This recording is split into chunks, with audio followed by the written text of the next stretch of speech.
چې په قبرونو باندې دسمالونه کېښودل یا څادرونه کېښودل یا په قبرونو باندې بعضې خلک واړه واړه دسمالونه ږدي، د دې د شرع له لحاظه د دې کېښودل څرنګه دي، جواز لري که نه لري؟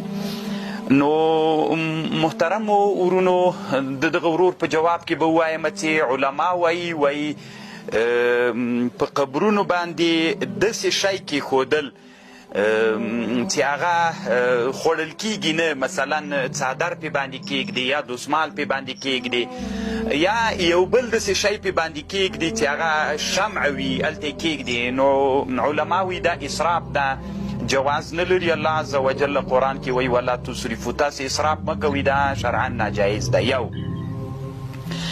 او که بالفرض چا کېښودل، نو چې کېښودل د دې اخیستل اوس څنګه دي؟ مثلا یو سړی راغی په یو زیارت باندې یا په قبر باندې دسمال وتړه یا یې کېښوده هلته، یا یو فرش کېښوده، یا کالي کېښودل، یو بل شی کېښوده، د دې اخیستل شرعا څرنګه دي؟